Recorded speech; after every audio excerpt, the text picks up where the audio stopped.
Deus, bom, nós estamos aqui aprendendo, Pai, aprendendo para poder estar te servindo com qualidade, com eficiência. Cuida das nossas mentes, dos nossos corações, para que realmente possamos estar honrando o nome de Jesus, Senhor. Usa cada irmão aqui no trabalho de semear, usa também a estrutura, usa a professora que está dando a mensagem, Pai, e possamos realmente estar buscando essa excelência no Teu serviço. E obrigado por esse domingo tão gostoso, pela oportunidade que nós temos de estar estudando a Tua Palavra. Essa é a nossa oração em nome do Teu Filho Jesus, Senhor. Amém. Amém. Então, no primeiro encontro, a gente conversou um pouquinho sobre a estrutura do seminário, os versículos, depois sobre ideias criativas para ensinar a Bíblia com a Gisane. Aí eu comecei a semana passada com vocês a falar um pouquinho sobre rotina, comunicação, escuta e participação, e hoje a gente foca aí em relacionamentos. Deixei o link da pasta, mas depois no final eu volto com todos os materiais. E eu incluí, gente, o que a gente trabalhou junto na semana passada sobre Jesus, o Mestre. E aí eu fiz num esquema aqui, que inclusive vocês podem complementar, se quiserem usar como material de estudo mesmo, ir complementando, incluindo outros exemplos, fiquem à vontade, tá bom? É um material compartilhado aí. Hoje, então, a nossa ideia é falar sobre relacionamentos, como estabelecer regras e combinados no dia a dia aí da escola bíblica, das aulas, como lidar com resoluções de conflitos e resoluções, e um pouquinho sobre especificidades de algumas crianças, embora a partir aí da semana que vem, eu, a Bárbara, Bertelli e a Débora Carreiro, a gente vai começar com um curso sobre integração e fé, então específico para pensar a respeito de como ensinar a Bíblia, a palavra, para crianças com deficiências, tá bom?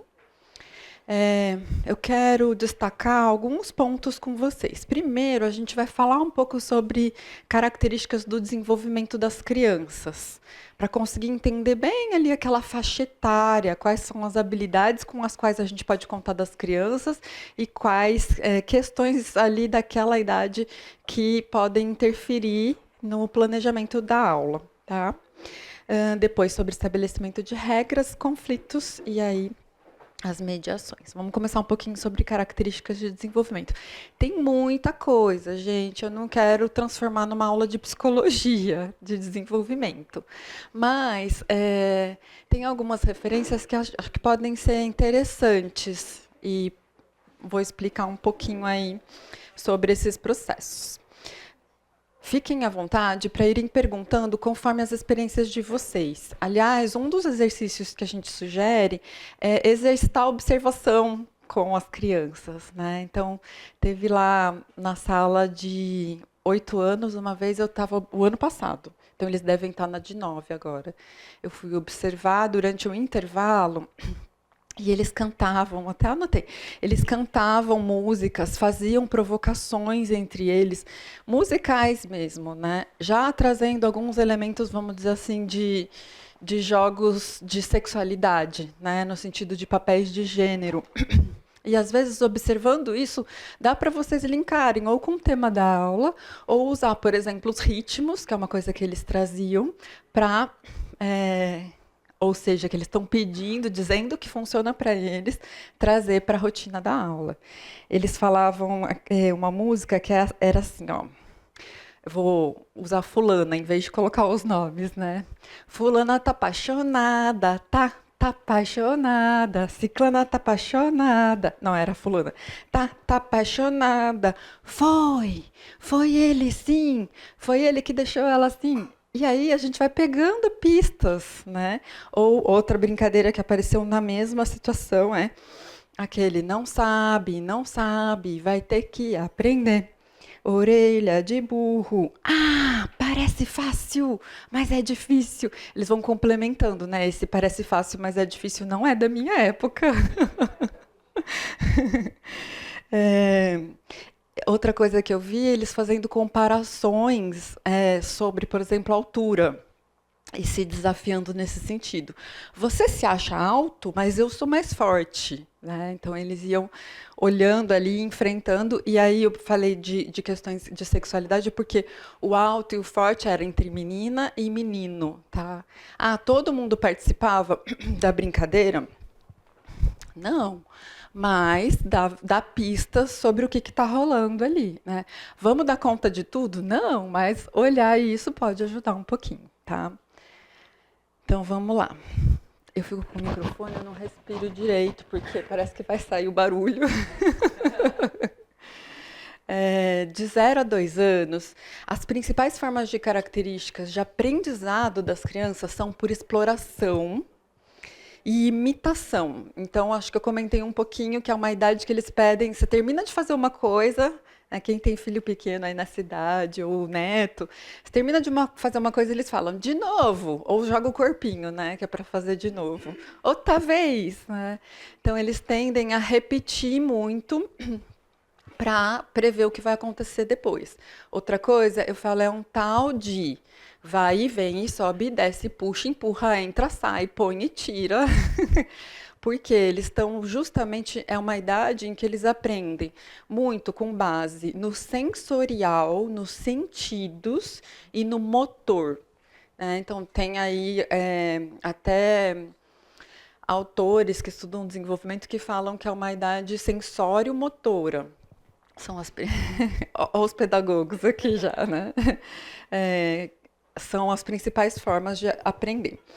Uma das coisinhas que a gente conversou aí em paralelo nos intervalos da semana passada é, nessa idade, a atenção deles é multifocada. Às vezes a gente fala, eles não têm foco, né?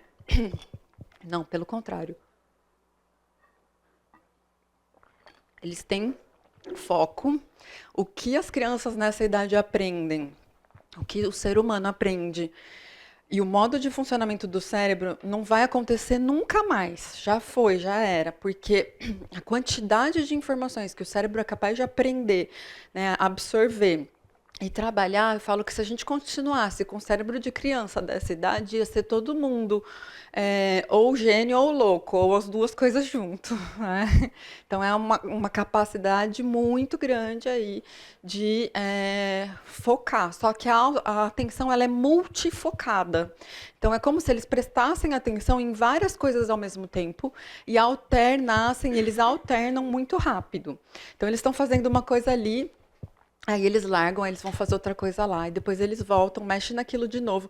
Aí mistura aquilo que eles estavam fazendo, pegam, né, encaixar, por exemplo, um objeto e levam para o outro lugar e vão fazendo essas conexões.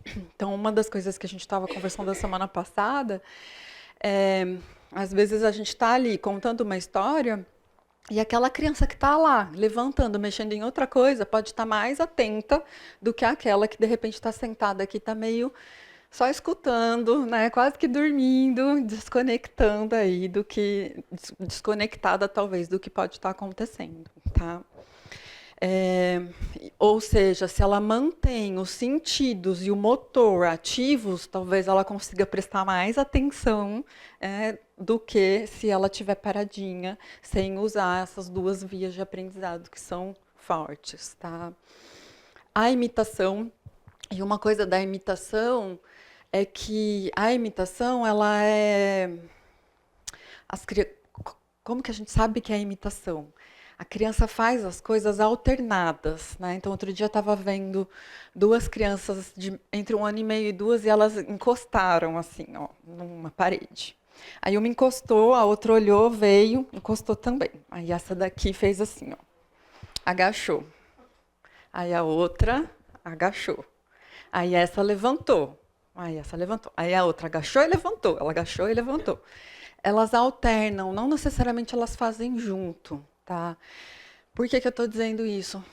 Talvez seja, arrisco dizer, um embrião da compaixão ou da capacidade de se colocar no lugar do outro.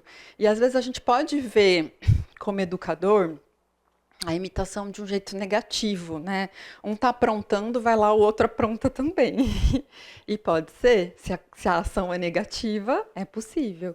Mas é uma forma de aprender justamente, né, uma possibilidade de compaixão, de se colocar no lugar do outro, assim como, né, Jesus que chorou porque sentiu a dor lá na morte de Lázaro, né, do outro, por mais que ele soubesse que fosse ressuscitar ali depois. Né?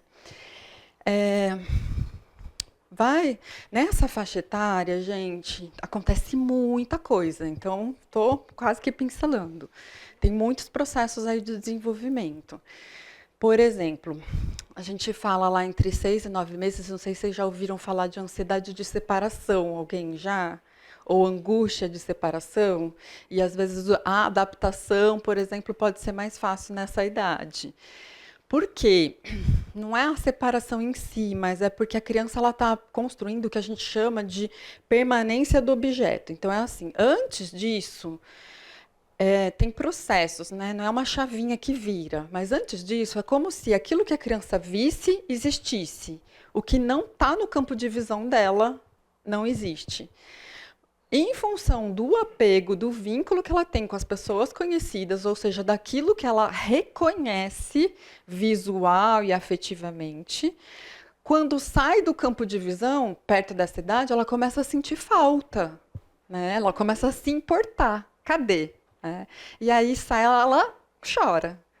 Então, às vezes, até tem pais que falam: nossa, ia super bem com todo mundo, ia no colo. Aí agora vem alguém e começa a chorar, né? Estranhar. O que é que está acontecendo? Porque tem a ver com isso. E isso, gente, é o que a gente fala que talvez diferencia aí o ser humano dos outros seres vivos, animais, porque tem a ver com o desenvolvimento da linguagem. Por quê? Porque a hora que sai do meu campo de visão, se eu sentir falta, eu começo a reservar essa imagem dentro da minha cabeça. Não é à toa que a gente, quando vê criança, né, nem conhece, já faz assim e aparece, né? Por quê? Porque sai e aparece, sai e aparece, sai e aparece tantas vezes até que a criança guarda aquela imagem na cabecinha dela. Guardou na cabecinha dela, ela começou a conservar a permanência de objeto. Aí eu tenho tanta imagem para guardar, porque eu vou aprendendo um monte de coisa, que eu começo a resumir em palavras. E aí é que desenvolve a linguagem. Tá? Então, até para dizer que às vezes, né, quando a criança está sentindo falta, não significa que a gente precisa repor necessariamente aquilo que ela está sentindo falta. Ela sentir essa ausência pode ser super importante para ela construir a linguagem. Bom? Deixa eu fazer uma pergunta. Claro. Assim, o que você está falando, como que ficaria? Assim, você está numa escola secular, o professor, a professora tem lá, de repente, um ano letivo com a criança, né? Uhum. Muitas vezes na igreja, até por uma questão de voluntariado, isso muda, né? Então, de repente, o professor fica 2 meses e muda. Uhum. Aí, de repente, dentro você falou, a criança, de repente, já está com essa imagem da professora, a parte, talvez, de relacionamento, aí, de repente, mudou. Né? Então fica essa constante alteração do tio, da professora. Como que a criança também, ou talvez como que a gente poderia amenizar um pouco esse impacto? Né? Um pouco é o processo, né? Então não é aquele momento em si, ou ver todos os dias, mas ao longo de uma semana, outra semana, não precisa ser aquela pessoa necessariamente, mas ela vai entendendo que vai ter um professor ali, ou uma pessoa que vai cuidar e educar. E aí, nesse sentido, nós somos maleáveis, muito maleáveis, né? Então, pode causar estranhamento, identificação, mas como que a gente, inclusive, usa essa informação? Opa, você sabe que você encanta a criança e exercita isso, dizendo tá tudo bem, às vezes até com uma brincadeira, né? Põe ali um tecido, a própria mão na frente, brinca de cadê, achou, opa, ele está entendendo o que se passa agora nesse momento, né? Então, tem escolas que falam, lugares que falam, o adulto de referência, por exemplo, a professora não pode mudar. Gente, às vezes a gente, sei lá, tá passeando num parque, passa uma criança, você brinca 3 minutos com ela, ela já não larga do teu pé. Ela vem atrás, então eles se vinculam facilmente também. Eu, nesse momento, acho que é saudável essas mudanças, na minha opinião, não sei se eu estou errado. mas eu acho saudável. Sim. Sempre é O uma universo questão... da criança vai se ampliando, né? Porque vai tendo contato com pessoas diferentes, né? De formato diferente. É saudável. E assim, antigamente a gente tinha uma variedade de pessoas de socialização muito maior. Né? Eu falo assim, plena quinta-feira, eu tive um pouquinho isso com a minha filha mais velha. Uma plena quinta-feira à tarde, ia na casa do meu avô, tava meu avô, minha avó, aí vinha minha mãe, que né, sabia que a neta tava lá, corria para lá. Aí minha tia, porque falava, opa, tem criança, vou lá. A pessoa que trabalhava lá, minha prima que tá, então você tinha lá 15 pessoas numa quinta-feira à tarde. Hoje não se tem. Então, inclusive, manter oportunidades de variedade de pessoas é muito importante, né? Uma das questões que a gente vai discutindo aí de dificuldade de socialização das crianças, de ansiedade. Então, é bom. O que eu acho que é uma dica, né? É a continuidade dos pais trazerem. Então, trazer uma vez no mês já é assim, opa, vai ser mais difícil, tanto para a criança quanto para quem cuida dela. Né? Então, se vier aí com frequência, isso ajuda bastante, tá bom?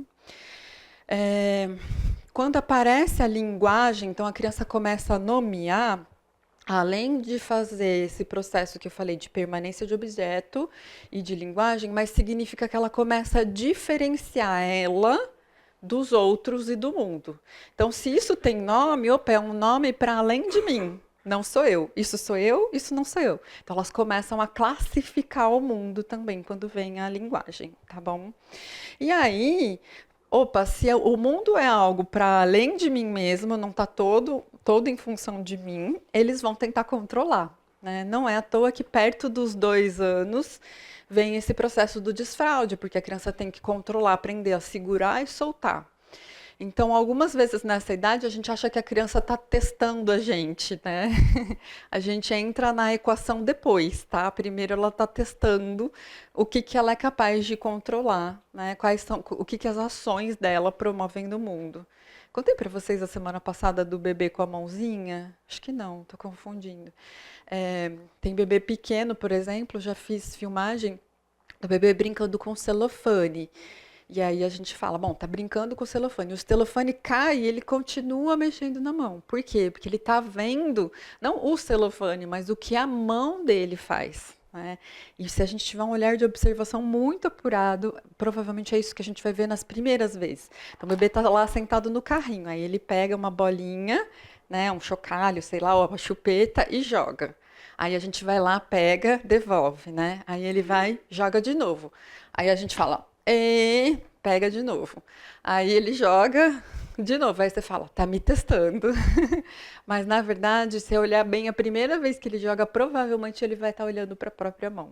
Né, vendo qual é o movimento que é a mão. Aí depois ele vê as consequências. Fez barulho, o adulto pegou. O adulto está reagindo de forma diferente cada vez que ele pega. Né? Aí ele começa a jogar mais, tá bom? Então é testagem no sentido de entender quais são as regras que funcionam aí no mundo, né? E aí, por que eu estou dizendo isso? Cuidado para não se envolver na equação antes do tempo, né? Para não encarar isso como um enfrentamento, por exemplo, de autoridade. Porque o simples fato de dizer, às vezes, você quer jogar, joga aqui ao invés de ir lá, já pode solucionar, tá bom? Nessa idade, então, começa a aparecer as birras, né? Eu falo que eles são regidos pela vontade, pela vergonha e dúvida, porque eles vão vendo que nem sempre a vontade resolve. Então, eu falo que a criança quer porque quer pegar tal coisa. Aí você fala, não, não, não. Eu lembro de uma criança, uma vez era uma situação com guarda-chuva. Então, estava um baita de um sol, ela queria levar o guarda-chuva. Aí a mãe falou, mas não está chovendo, mas não pode levar coisa, né, na escola. E ela queria. Então a mãe falou, então é o seguinte, nós vamos descer do carro até a porta da escola com guarda-chuva, chega lá, vai guardar, tá bom? Tá bom. Aí, a hora que desceu do carro, que ela pegou o guarda-chuva, que ela foi abrir, ela começou a chorar de novo. Então, eles querem e não querem. Aí, a hora que tem aquilo, não quer. Porque eles estão na dúvida, né? Justamente sobre o que eu posso querer ou não, né? E o quanto que eu dou conta disso. Então, às vezes, eles arriscam, aí vem algum desafio. É a fase que a gente fala, volta correndo para a aba da saia da mãe, né? Fica com. Então, eles são super determinados em alguns momentos, mas em outros bastante inseguros, porque vão vendo que não dão conta. Que bom, né? Porque senão saíam atropelando o mundo.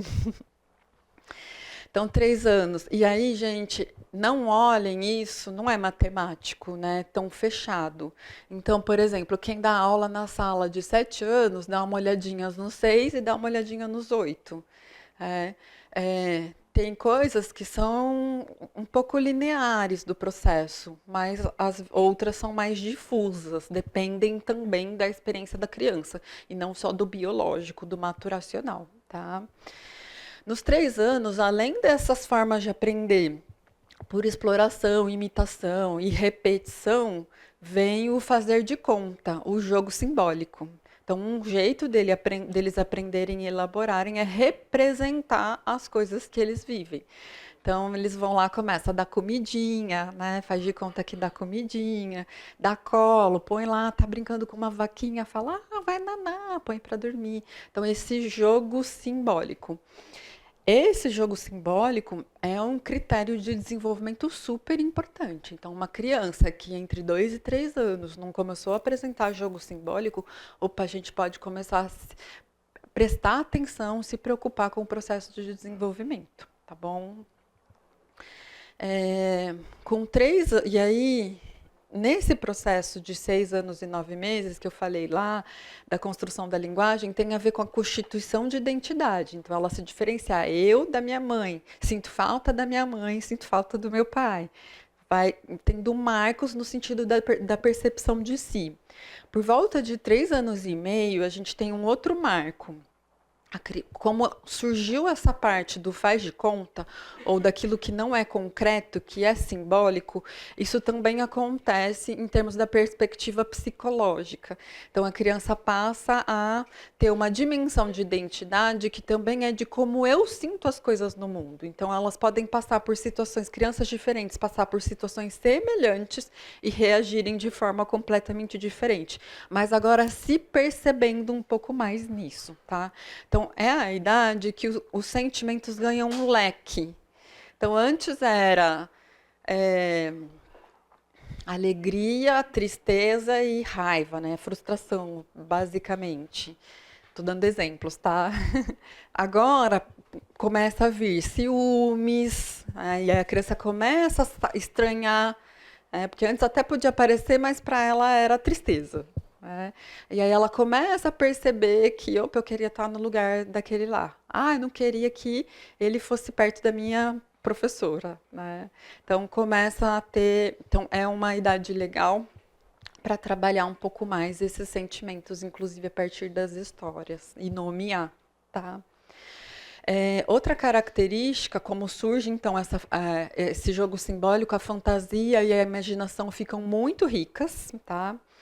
E a criança, nossa, vou precisar agilizar. A criança, ela tem uma forma de aprendizado, e isso é importante para os próximos anos, que a gente chama de generalização.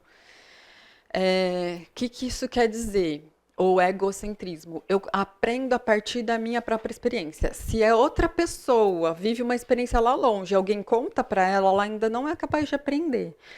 Então, não é à toa que quando a gente ela aprende um verbo, ela usa a mesma regra para os outros verbos, né? Então, eu fiz isso. Elas põem a mesma norma. Ou eu lembro de um menininho de 3, 4 anos que uma vez a gente saiu, amigo nosso, e foi para a praia, e a hora que estava saindo da praia, ele falou: "A lua tá pis", que era feliz. Porque ela estava, não me lembro se crescente ou minguante, mas parecia um sorriso. E aí ele olhava para o sol, um pouco antes ele olhava para o sol, ele fazia assim. E aí para a lua, ele fazia assim. Ele conseguia olhar para a lua sem que o sol impedisse. Então ele falou que ele gostava mais da lua, Pis, do que do sol. Por que eu estou falando a generalização? Eu pego algo que me é conhecido e aplico. Independente, não importa se a lua tem sentimento ou não, né? Eu aplico aquilo que é conhecido e aí depois que vai diferenciando e classificando, mas por perto dos 4 anos, então entre 3 e 4 anos, tá? Cada fase tem suas características de medos. Só terminando aqui, perto dos 3 anos que eles começam, por exemplo, a desenhar com intencionalidade. Antes disso é exploratório. E é exploratório porque é a forma de representação do pensamento. Então, o que eu falei que eles fazem antes? Vai e vem, sobe, desce, puxa e empurra. O que eles fazem quando eles desenham? Conforme o pensamento. Vai e volta, sobe, desce, puxa e empurra, entra e sai, põe e tira, né? Batem, tá? Quando eles começam a fechar o círculo, mesmo que não seja um círculo perfeito, começa a ter essa percepção de identidade aqui, tá?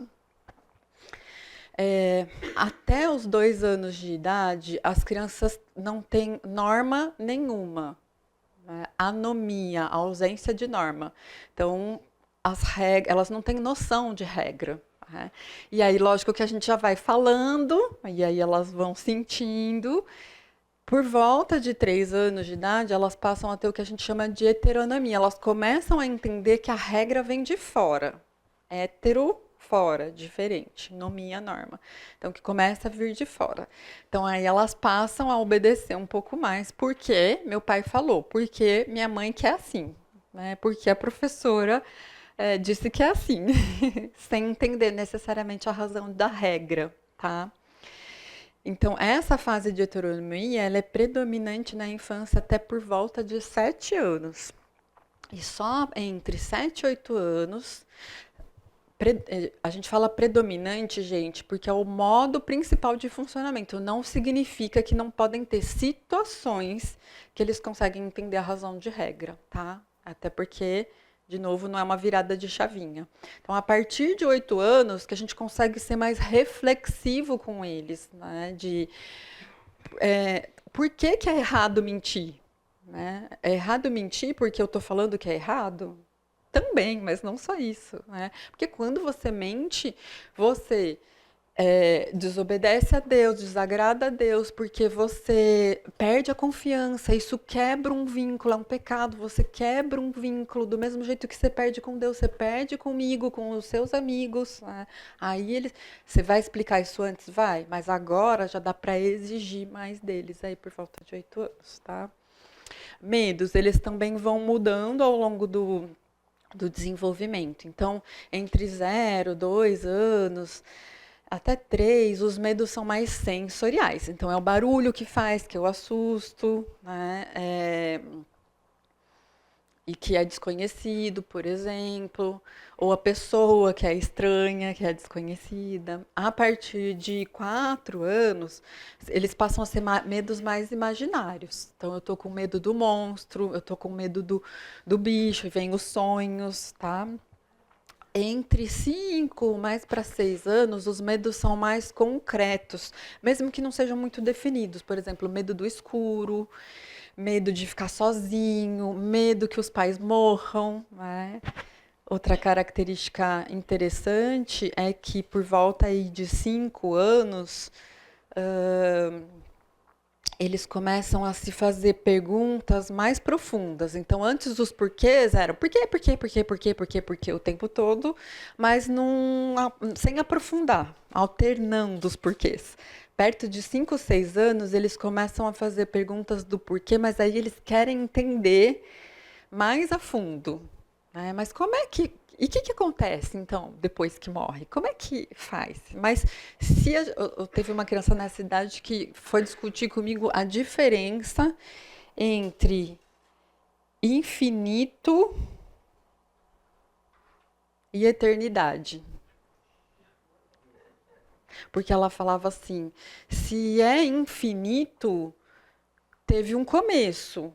Era a palavra fim que ela se pergunta. E se é eterno, não teve. Ela chegou nessa conclusão, tá?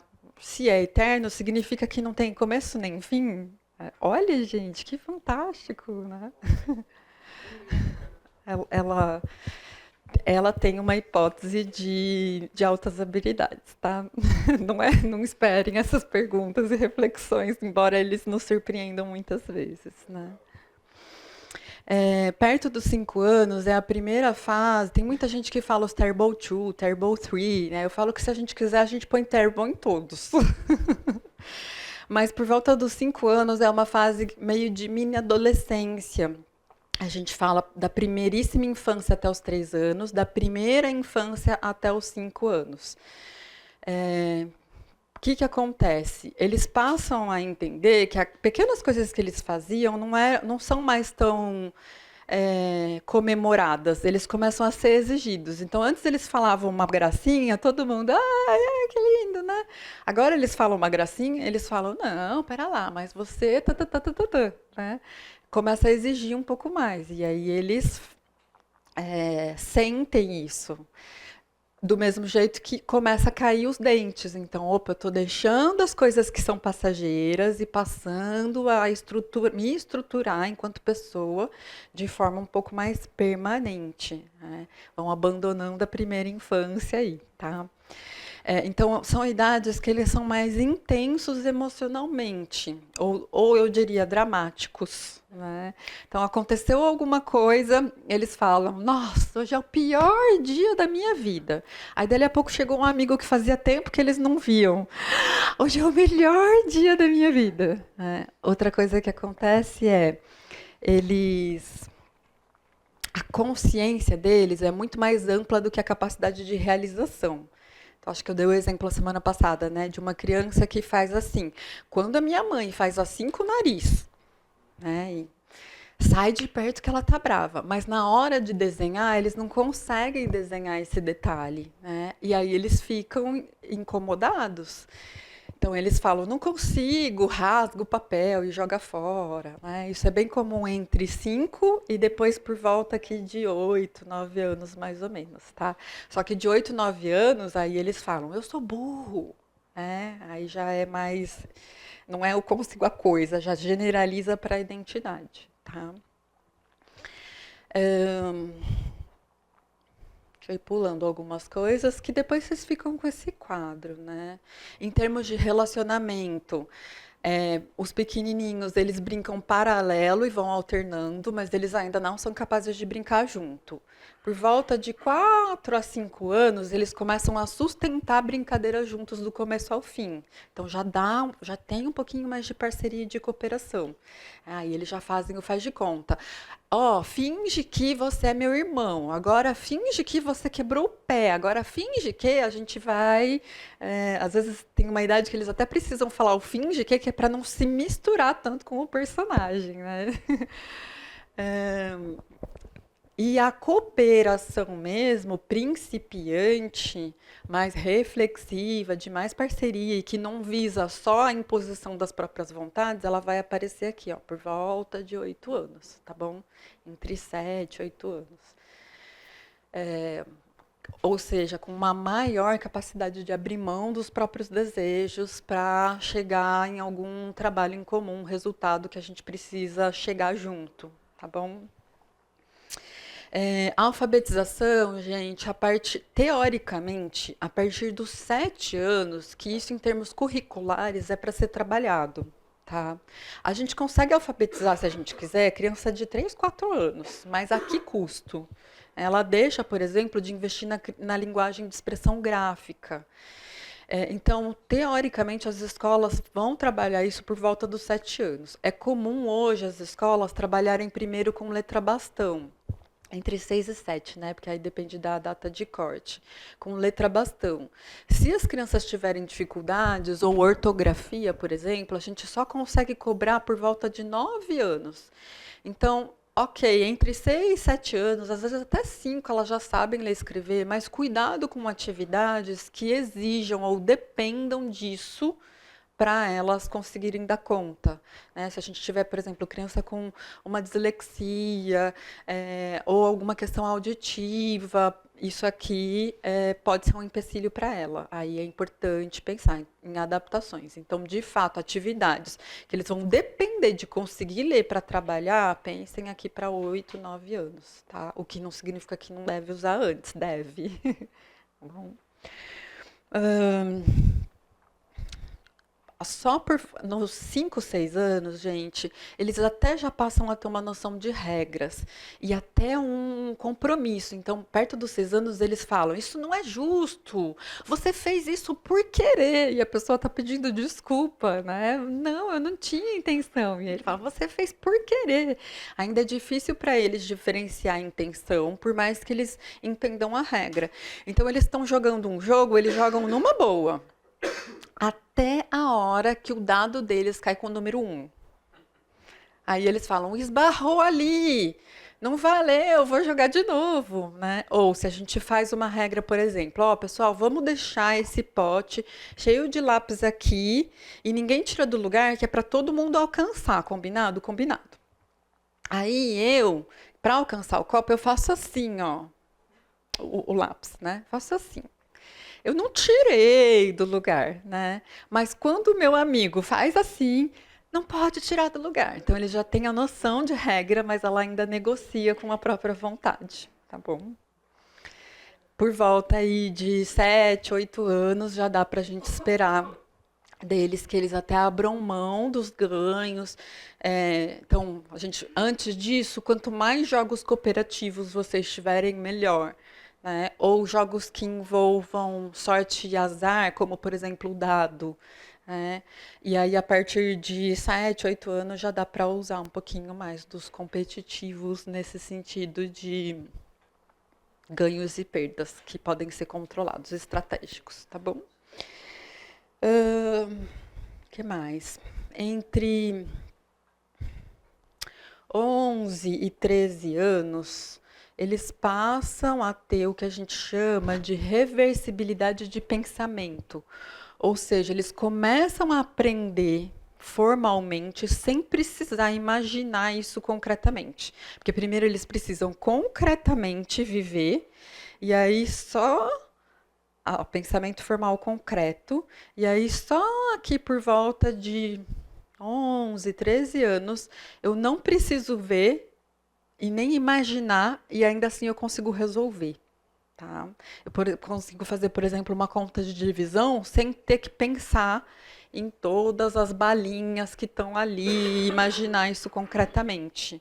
Então, aí, aulas mais transmissivas, né, como a gente está aqui, eu falando e vocês escutando, passam a ser mais eficientes. Não significa que antes não possa acontecer, mas agora a eficiência aumenta.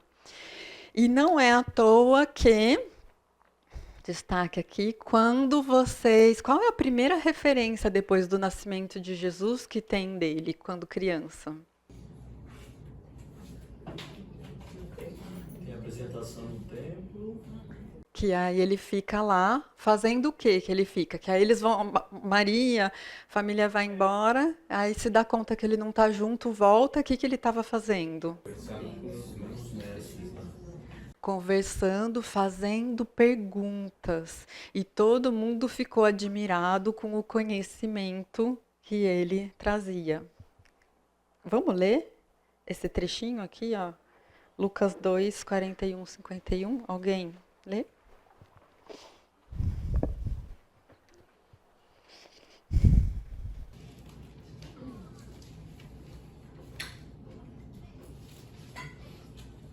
Cinco? 41 a 51. 51. Ora, anualmente iam seus pais a Jerusalém para a festa da Páscoa. Quando ele atingiu os 12 anos, subiram a Jerusalém segundo o costume da festa. Terminados os dias da festa, ao regressarem, permaneceu o menino Jesus em Jerusalém, sem que seus pais o soubessem. Pensando, porém, estar ele entre os companheiros de viagem, foram no caminho de um dia e então passaram a procurá-lo. entre os parentes e os conhecidos. E não os tendo encontrado, voltaram a Jerusalém à sua procura. 3 dias depois o acharam no templo, assentado no meio dos doutores, ouvindo-os e interrogando. Deixa eu fazer uma pausa. Que ele estava sentado junto, no meio dos adultos, ouvindo e fazendo perguntas. Segue, Marco. E todos os que ouviam, muitos se admiravam da sua inteligência e das suas respostas. Logo que seus pais o viram, ficaram maravilhados. E sua mãe lhe disse: Filho, o que fizeste assim conosco? Teu pai e eu, aflitos, estamos à tua procura. Ele lhes respondeu: Por que me procuráveis? Não sabeis que me cumpria estar na casa de meu pai? Não compreenderam, porém, as palavras que lhes dissera. Desceu com eles para Nazaré e era-lhe submisso. Sua mãe, porém, guardava todas essas coisas no coração. Pedi para ver o trecho todo para a gente chegar nesse último. Ele estava no meio, fazia perguntas, ouvia, era inteligente, demonstrava conhecimento e ainda era submisso à mãe. Bom, vamos para o intervalo, já a gente volta. A gente estava conversando, olhem para esse processo, mas considerando a história da criança também, e significados da própria criança. Por exemplo, uma criança que já foi assaltada, que já viveu uma experiência de um assalto, a questão do medo pode ser um pouco diferente. Tá? Então, gente, é referência que é para, assim, repertoriar um pouco vocês de olharem para as crianças com as quais vocês convivem, tá? Uma pergunta, esse material que a gente recebe, que é uma apostila guiada, né, que a gente vai conduzindo o assunto, então, por exemplo, eu fico com 10 anos, eu fico com a vida de Cristo, e no final do ano eu estou na parte de crucificação, aquela parte, né?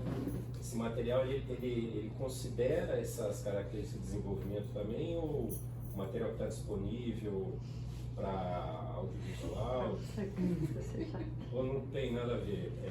É uma sequência de 0 a 11 e tem que começar em Gênesis e terminar em... Eu não sei, Cris e Jaque, que estão por aí, como que foi feito. Ele é antigo, esse material é antigo. Eu acho isso, na minha visão do material como mãe, tem coisas que consideram e tem coisas que não. Por exemplo, de 4 anos tem atividades que pedem para escrever. E aí eu discordo dessa atividade que pede para a criança escrever, ela não dá conta, então os pais têm que escrever e tudo. E tem outras que sim. Então eu acho que algumas coisas vão ser mudadas agora na revisão, mas ainda tem questões, isso falando como mãe, que não são consideradas essa tabela em tudo. Alguns pontos sim, mas alguns não. Eu acho que é isso, assim, tem excelências que podem ser feitas, né? E até para a gente negociar com a realidade. Eu vou dar um exemplo do grafismo. O ideal é que a gente não ofereça modelo de desenho para as crianças ou para pintura muito antes aí de 5 anos, tá? Dá para fazer isso quando você tem uma atividade na igreja, uma vez na semana? Não dá, então você vai fazer uma atividade, você usa um material de referência, né? Mas acho que dá para ir buscando excelências. Eu vou dizer, como quem já era psicóloga, cristã, mas acho que ainda tinha um processo de colocar, já tinha entendido a salvação, mas ainda não tinha aprendido a colocar o Senhor como meu norte, como quem está à frente das decisões da minha vida. E aí, quando eu cheguei na igreja, eu fiquei admirada, porque tem, inclusive, divisões que combinam muito com esses processos de desenvolvimento. E digo mais, em outros ambientes sociais como escola, não se leva tanto a sério. Por exemplo, a cooperação que eu falei e os auxiliares, que outros lugares dão oportunidade das crianças de servirem aos outros. Assumindo compromissos aí a partir de... E aí, se a gente for ver os preás, né, a 11, aqui, ó, 11, 12 anos, e que eles passam a ser chamados para ir um pouquinho no culto também. Então, acho que é um processo que vai bem. Mas acho que sempre dá para olhar. A gente olha um pouco isso para adaptação de atividade. Então, tem lá uma menininha de 6 anos que tem paralisia cerebral. Bom, não dá para, na capacidade motora dela, exigir isso. Como que a gente faz? E do mesmo jeito, acho que dá para vocês irem pensando. E vocês têm liberdade também para repensar, né? Gisane estava falando lá da experiência do óleo, da água, da transformação. Era do que era? De uma experiência científica, vamos dizer. Quando a gente... Água sanitária e pingue iodo, né? Que é quando faz o iodo desaparecer quando ela tem água sanitária. Então é o pecado, e quando você tem a natureza de Cristo, o pecado não tem poder sobre a vida daquele que já tem a natureza de Deus, já recebeu a Cristo como seu Salvador, que no caso ali tem a água sanitária. Isso, quando ela vê aquilo acontecendo, ela de uma forma bem concreta, ela começa a entender o pecado, que é o iodo que é escuro, pinga e não modifica mais, não tem poder sobre a vida. Até para mim teve impacto, né? Eu entrei aqui, fiquei imaginando assim, o quanto que é incrível ter Cristo vivendo dentro de nós, e que isso muda em essência o que a gente é também, né? Então dá para usar outras estratégias. Eu queria falar sobre isso daí também. O David Merck, ele tem um gráfico, que ele é o professor ligado, que ele liga as características do aluno, essas características aí, a algumas atividades materiais. A gente colocou como recurso lá naquele grupo. E eu acho aquele material também muito legal, muito significativo pra gente. Porque ele dá umas ideias para cada idade. Tá na pasta. Tá na gente? pasta. É assim, o professor ligado. Esse daí, aqui, ó. É um PDF. É bem legal. Eu achei, ele já tem 15 anos esse gráfico aí montado. E toda vez que eu olho, eu falo, faz sentido mesmo. Ele tem aspectos daqui que eu nem abordei, por exemplo, de coordenação motora. Então, ele fez com uma revisão de pedagogos na época, porque quando você vê na introdução do livro do David Merck, ele teve apoio, não foi só a parte teológica que ele quis trabalhar, ele procurou também professores para aplicar. Mais alguém? Algum comentário, pergunta? Podemos seguir para as... A gente estava só, desculpa aqui em paralelo falando com o Marcos, né? É muito importante o professor ter esse olhar de qual é o público dele naquele momento, né? Então, porque aí é óbvio que o material, ele é riquíssimo que a gente tem, né, o nosso currículo, porém ele tem, assim, ele foi desenvolvido há 30 anos atrás. É isso que eu ia né? falar, Cris. Aí hoje, olha como já mudou a característica da criança, mudou. Então o professor tem que ter muito isso ali. Ele tem que saber qual é meu público, como que eu posso falar, até o que eu posso, né, tem tanta coisa que vai chocar às vezes a criança porque ela não está acostumada com isso, então a gente tem que ter essa sabedoria de como olhar, né, o que tem que ser ensinado. Por isso que o importante é sempre a gente olhar qual é o conceito aplicativo daquela aula, o que a criança tem que levar para casa com essa passagem bíblica, né? O que é essencial, né? O que é o essencial, exatamente. Então a gente não tem que se preocupar em falar algumas coisas porque a prostituta que foi, né, salva por Jesus, né? Então, para que eu vou ficar focando na palavra prostituta, por exemplo, né?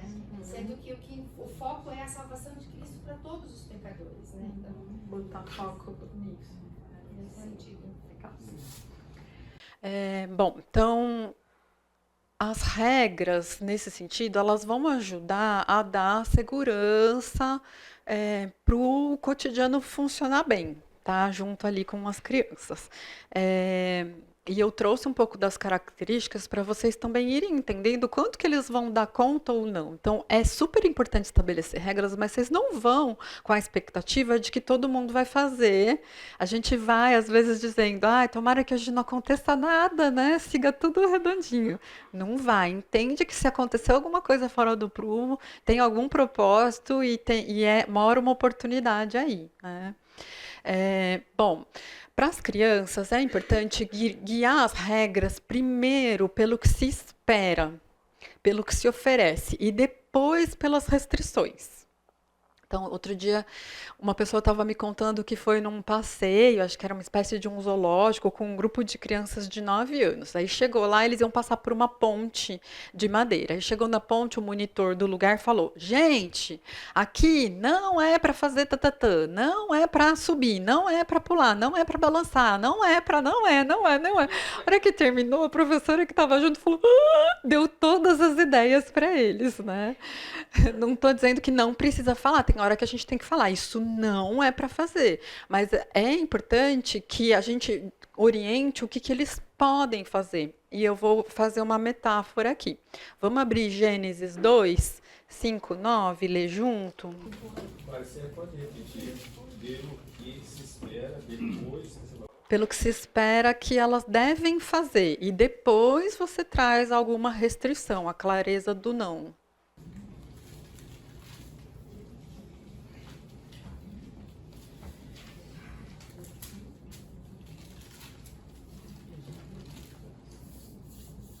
Vamos ler? Alguém pode ler?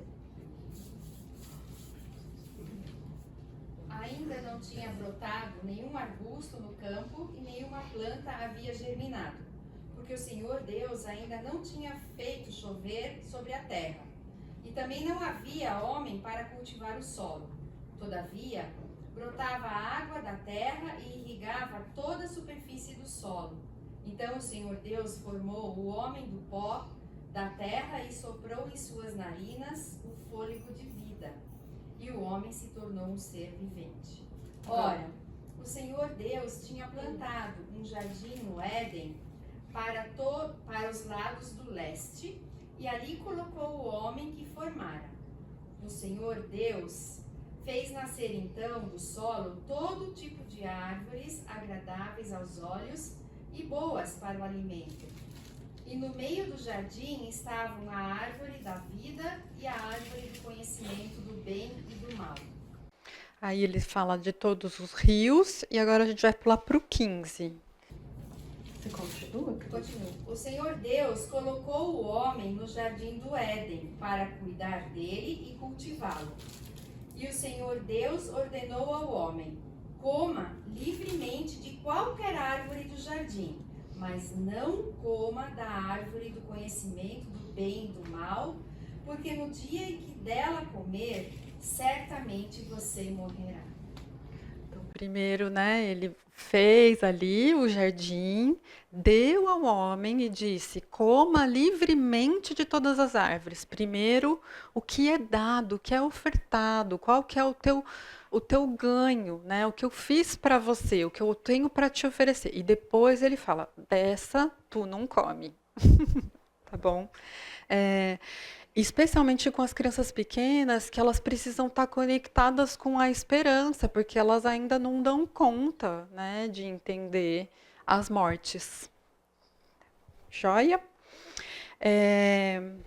Ou seja, nós vamos, enquanto mestre, orientar, instruir e não ficar ameaçando. Se você não fizer isso, vai acontecer aquilo. Nós podemos falar isso? Podemos, porque a gente precisa instruir e orientar.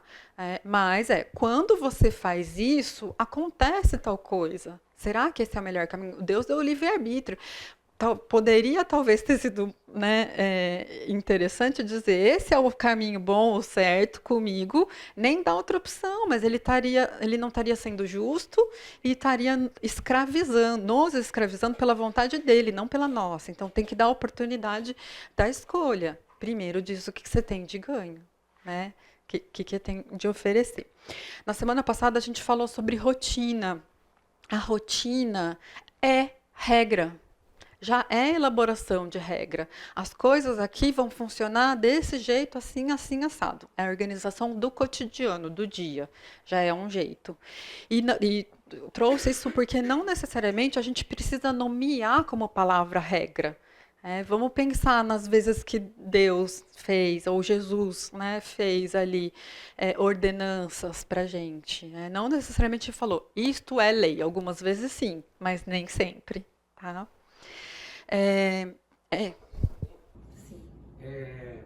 O livro de Provérbios, ele mostra muito isso que você comentou, né? Se você for seguir o conselho do pai, você vai prosperar, mas se você não seguir o conselho do pai, você vai colher as consequências, né? Mas assim, eu acho importante, e é difícil isso até pra mim, né, pra gente, é a gente saber, nunca perder de vista o discipulado, o chamado do discipulado, né? Tome a sua cruz e siga-me. Porque nem tudo a gente pode mostrar entre benefício e malefício, sabe? Entre os mandamentos e os ensinamentos de Deus. Tem coisa, obedeça a Deus. Não precisa ficar justificando tudo, né? Tem coisa que faz parte do discipulado. Tome a sua cruz, abre a mão do seu eu e me siga, né? Isso a gente tem que ter essa sensibilidade de ir trabalhando com os pequenos, sabe?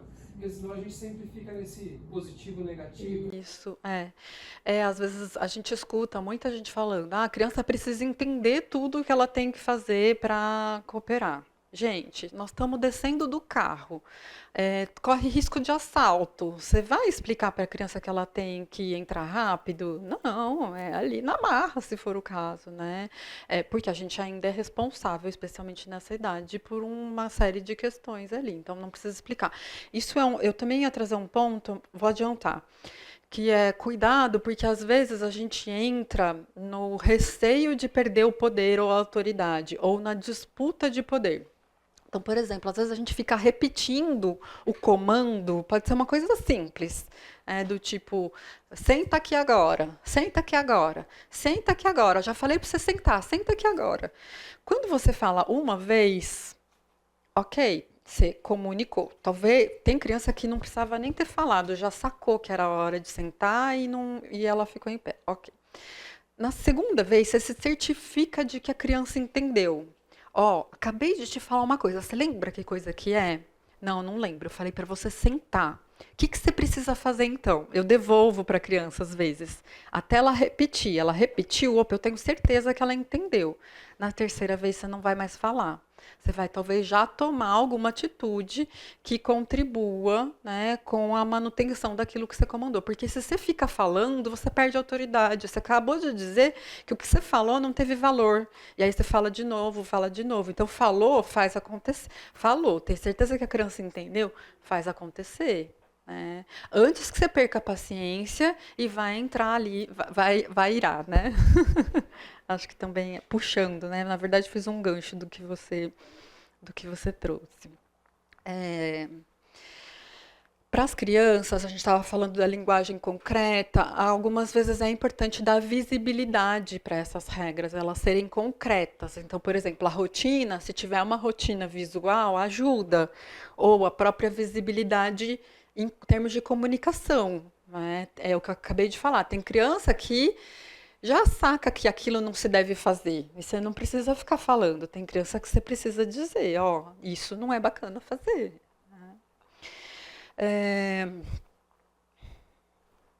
Eu queria falar um pouco do processo de construção de regras, assim, mas só pincelar, né? João 13:34. Jesus fala, novo mandamento vos dou, que vos ameis uns aos outros, assim como eu vos amei, que também vos amei uns aos outros. Então, assim, a gente vai de não comer de todas as frutas e para não comer aquela do meio, aí a gente desobedece. Aí vem um monte de leis que o Moisés põe, um monte de normas, né? Até que a gente fala, a gente não, né? Até que Deus fala, elas se resumem a duas, amei a Deus sobre todas as coisas e ama aos outros como a ti mesmo, até que Jesus chega e fala, ama aos outros como eu vos amei. Então já dá o exemplo de amor, de admiração, né, por Deus e já resume. Então, assim, às vezes, quanto menos regra e mais a gente chega na essência, mais ajuda a criança. Então, não fique enchendo de regra, né, porque às vezes enchendo de regra a gente só está tentando controlar o comportamento e não cuidar do coração. Bom?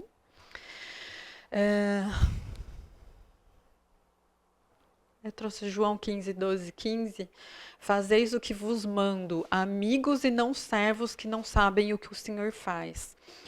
O amor tem que ser voluntário e não por exigência, né? O que eu estava falando de controle de comportamento. Então, não adianta você fazer a criança, né, exigir ou fazer que a criança faça daquele jeito se não for verdadeiro do coração da gente, tá? E aí muda a relação.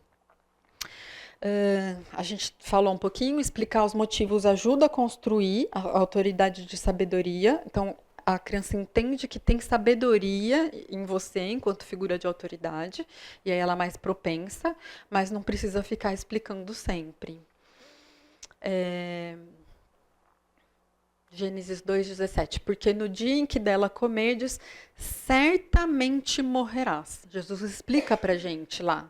Não é para você comer dessa fruta, porque no dia que você comer, certamente você morrerá. Tá? Acho que eu falei da ameaça. Na ameaça, a gente entra na disputa de poder, às vezes, com a criança. Né? Eu quero fazer com que você me obedeça, e eu não quero conduzir o teu coração. Ou diminuir os meus problemas e as minhas coisas para cuidar. Né? E às vezes você pode falar a mesma coisa. Eu vi que na próxima sequência de escola bíblica tem um sobre comunicação não violenta. Achei ótimo, porque o título refere a uma coisa que está muito incomum, mas que está no mundo hoje, né, de se falar de comunicação, mas vai buscar o olhar bíblico para isso. Quando as regras são feitas baseadas na vida ou a partir de problemas vividos, elas são mais eficientes. E aí tem maior possibilidade de comprometimento das crianças com elas. Mas, algumas vezes, você pode hipotetizar a regra, hipotetizar um problema para estabelecer um combinado. Então, por exemplo, ao invés de chegar e falar, pessoal, todo mundo quietinho hoje é para fazer silêncio, você pode falar assim, pessoal, se a gente estiver ouvindo a história e as pessoas, todo mundo fica falando e conversando, o que acontece? Aí eles falam, não vou escutar, não vai entender, a pessoa não vai conseguir falar. Então o que a gente precisa cuidar? É um exemplo, né? Você pode hipotetizar a situação e fazer com que elas mesmas respondam. Aí, quando elas responderam, você nem precisa orientar de novo, que eu falei, né? Faz o comando uma vez, no segundo verifica a compreensão. Já verificou a compreensão. Então, a hora que a criança agir, você já dá uma chamada de atenção nela, tá bom? É importante para as crianças elas saberem que os professores também seguem regras, que a gente também é obediente a Deus, por exemplo, tá? Na semana passada a gente falou um pouco sobre perguntas e comandos. Aqui eu quero trazer um destaque sobre pergunta, diferente do que a gente trouxe em outro. Às vezes a gente faz pergunta que não tinha que fazer, e na hora que era para fazer pergunta, não faz. Então, por exemplo, eles estão no intervalo, a gente chega e fala, pessoal, vamos entrar? Né? Ou com o filho, às vezes a gente fala, vamos para a escola? Vamos tomar banho? Não é para perguntar isso. Porque quando você pergunta isso, você está dando a possibilidade dela responder sim ou não. Se ela responder não, você vai bancar? Espero que não. Só que aí, se ela responder não e você perguntou e você não bancar, você está dizendo para ela aquilo que você fala, ou eu sou uma figura de autoridade que não é justa, porque eu te dei a possibilidade de você escolher de acordo com o que eu queria, mas não de acordo com a pergunta que eu fiz. É quase assim, é de eloquência nossa, especialmente de brasileiro, tanto que a gente fala que tem europeus que são estúpidos, né? Mas é porque a gente fala, às vezes, isso, que é para se abster de ter que ser autoridade. Né? Então é quase que dizendo, escolhe, por favor, o que eu estou te pedindo, fazer o que eu estou te pedindo. Né? É quase que uma estratégia de convencimento. Tem coisa que você não tem que convencer a criança. Né? Então, você vai voltar lá, tá chamando para voltar do intervalo, pessoal, agora é hora da história, todo mundo sentado. Já faz em forma de ordem. Né? Teve uma vez que eu vi uma mãe buscando duas crianças na escola, um de 5 anos, mais ou menos, e um bebezuco de 1 ano. E aí ela falou para o mais velho assim, filho, você leva a mochila do seu irmão? E aí ele falou, não. Mas ele não falou enfrentando, né? E nem ela falou de forma ríspida. Aí ela falou: Ah, pera lá, eu te fiz a pergunta errada. Eu preciso que você leve uma mochila. Qual você vai levar? Aí ele falou: A minha. Aí ela falou: Tá bom. Então também nada impede de que você refaça a rota, né? A gente falou na semana passada de mudança de rota. Mas presta atenção na linguagem, porque às vezes as crianças ficam confusas. Vocês já não viram? Minha filha está com hoje 16 anos, mas eu lembro de uma época que eu estava com dificuldade de conversar com ela. Fazer ela se abrir e tal, né? E eu falei: Filha, conversa mais com a mamãe, né? E aí teve um dia que eu estava levando ela para uma festa de 15 anos, e aí ela disparou a falar, mas assim, no jeito adolescente, né? Eu errei o caminho 4 vezes. Depois da 4ª vez eu falei: Bia, para de falar um pouquinho. Ela falou: Vai entender você. Você pede para conversar. A hora que eu tô conversando, você pede para eu parar de falar. A gente deixa eles confusos às vezes, né? Então presta um pouquinho atenção, se não é você que está provocando, de repente, alguns conflitos, né? Acho que eu falei de compreensão da repetição de comando já, que eu falei que ia antecipar. Evite discussões insensatas, genealogias, contendas e debates sobre a lei. Deixa eu voar aqui. Porque não tem utilidade, elas são fúteis. Então, é para evitar criar problema. E ai de quem faz estatutos injustos. Tá? Conflitos. Nossa, eu vou voar agora, gente. A gente fala que tem 2 tipos, né, de conflitos. Tem conflitos que são da pessoa com ela mesma, da criança com ela mesma, que tem a ver com as próprias vontades, com as frustrações. E tem os extrínsecos, com as relações de fora. Então, podem ser conflitos com outras crianças ou com uma figura de autoridade. Nessa hora, as emoções, por exemplo, as birras, estava falando com a Cris sobre o livro, algumas dessas coisas, eu usei isso de referência, tá bom? Como psicólogo, uma coisa que me incomodava muito, e cristã, é como não dar valor às emoções, né? E aí a gente entende que tem um caminho sábio do meio entre não ignorar as emoções, mas também não ir, né, no fluxo delas. Então, prestem atenção, porque quando a criança apresenta essas emoções, ela está dizendo o valor do coração delas. E aí é uma oportunidade de conduzir o coração. E não só delas, as nossas também. Opa, ela está me enfrentando. E veio a ira, o que é que está pegando aqui para mim? Para conseguir cuidar disso. As emoções, para a gente, elas já inundam o corpo. A gente tem reações de emoções que são corporais e é difícil a gente controlar. E imagina para as crianças, que ainda, a gente falou lá de autonomia, né? Que ainda não tem autocontrole.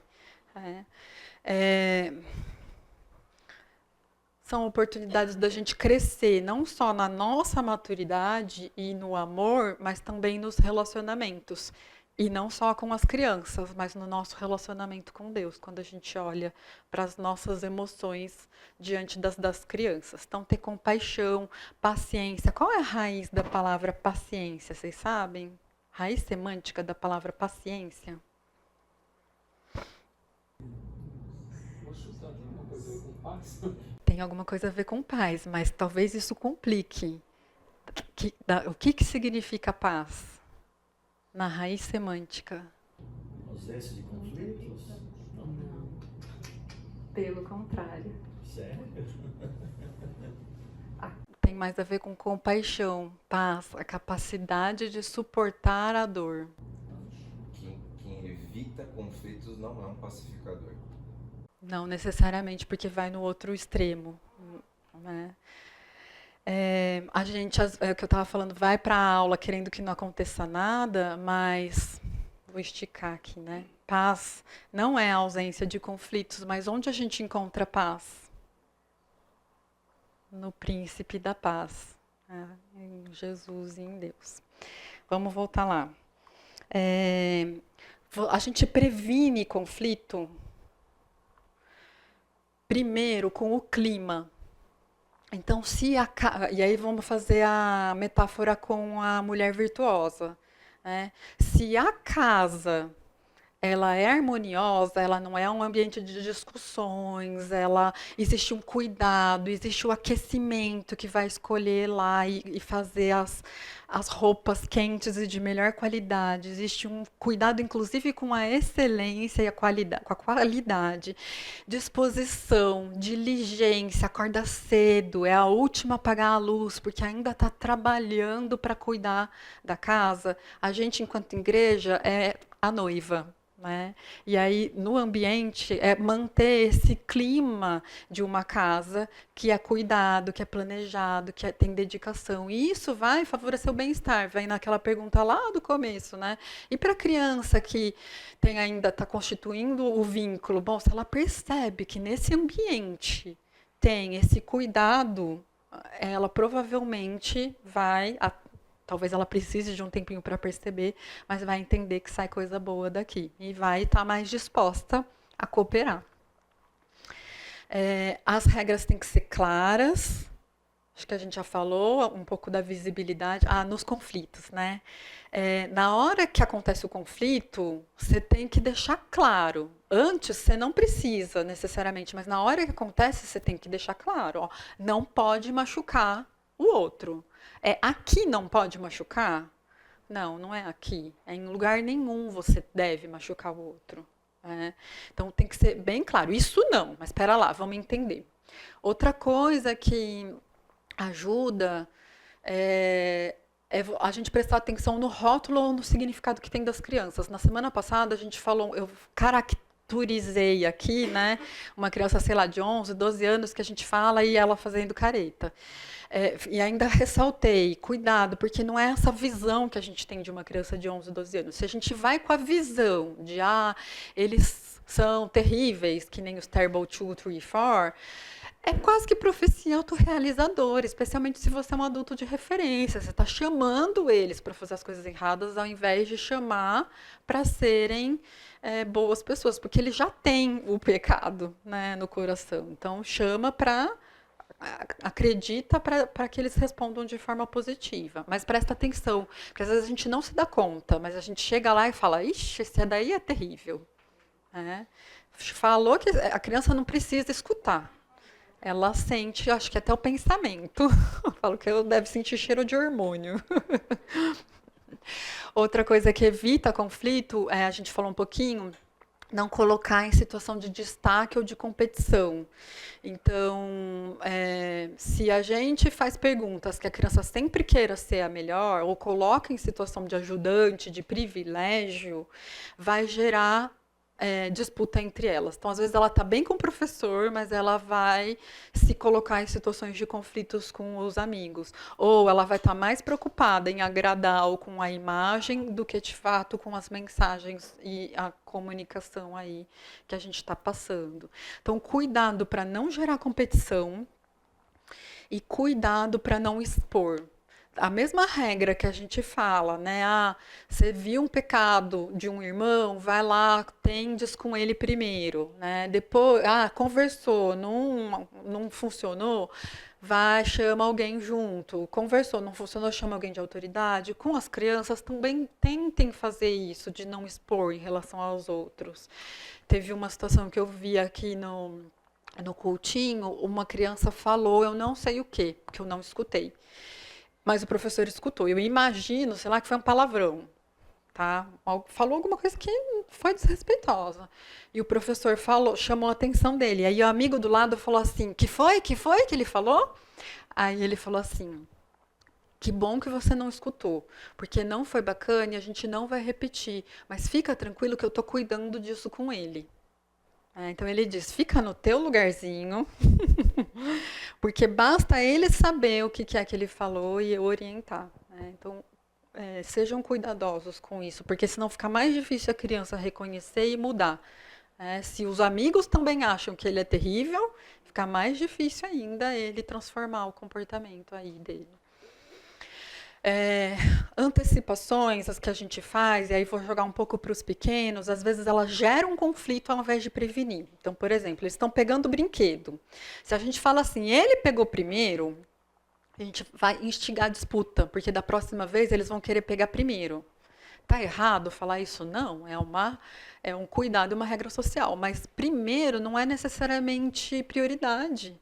Né? Jesus falou, eu sou servo, eu estou aqui, vou lavar os pés, vou entregar meu corpo, minha vida para vocês. Não é para ficar instigando a ser primeiro. Então, talvez um jeito que a gente fale é, nossa, fulano tá brincando com tal coisa, como que é que ele brinca? Eu já vou dar a fala mais elaborada, não precisa falar tudo, né? Mas para dar repertório. Tá, como que é que ele brinca? Como você gostaria de brincar? Ah, vamos lá ver como que ele tá brincando? Vamos pedir? Tá? Então, não precisa necessariamente dizer primeiro, porque pode instigar a disputa. Outra coisa, às vezes eles chegam e falam, é meu, é teu. E aí você fala, não é teu. Em casa, às vezes é nosso. Não é teu, é nosso. Não é teu, é meu. Você entrou no argumento da criança de posse. É a posse que define isso? Não, nós estamos chamando para compartilhar. Então, nós não vamos entrar em questão de posse. Pode até ser, mas você não precisa falar necessariamente. Né? Então, você fala, como que fulano está usando isso? Já estou dizendo que ele que está usando. Ou como que fulano usa isso? Já está dizendo que é dele, sem entrar na disputa de posse. Para a gente, é mais importante ensinar a criança a dividir ou a compartilhar? Percebem que tem uma diferença entre dividir e compartilhar? Lógico que o nosso foco é compartilhar. Então, aí as estratégias são chamar a atenção para o que tem de comum e não para a diferença entre eles, chamar a atenção para o objeto, tá bom? Ou descrever as ações do brincar. Mediações de conflito. Às vezes, depois que você anunciou, isso não pode machucar, tomar da mão do amigo não pode. Né? Aí você vai fazer pergunta, como você queria brincar com isso? Porque aí a criança vai percebendo e redirecionando aí as ações dela, tá? Tentar entender, fazer linguagem descritiva. Eu vi que você estava brincando com isso, você veio e pegou da mão dele. E ele não gostou, porque realmente não se deve fazer isso. Como a gente pode resolver isso? Tenta fazer a pergunta, porque quando dá, nem sempre dá, né? Quando a gente faz a pergunta, a gente leva a criança a buscar a resolução, porque se a gente sempre dá a resolução, a criança fica dependente do adulto.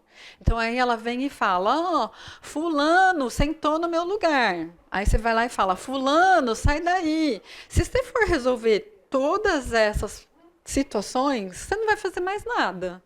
Né? Então aí tem hora que você vai falar, é mesmo? E aí, o que você fez? Você já conversou com ele? Vai lá, conversa com ele. Aí você fica meio de olho, né?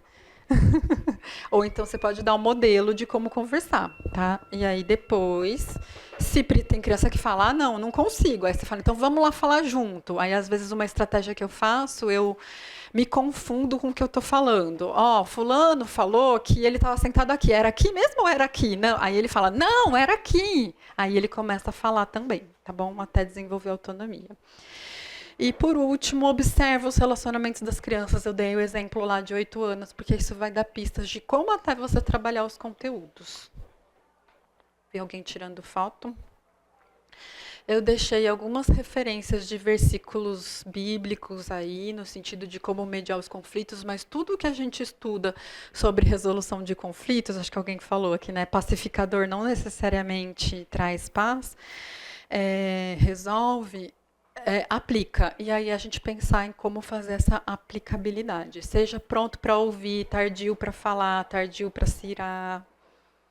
Olha para a língua. E aí em diante. Não deu para fazer especificidades, mas a gente vai ter um curso inteiro. E dei uma lidinha e acho que de algum jeito eu fui falando.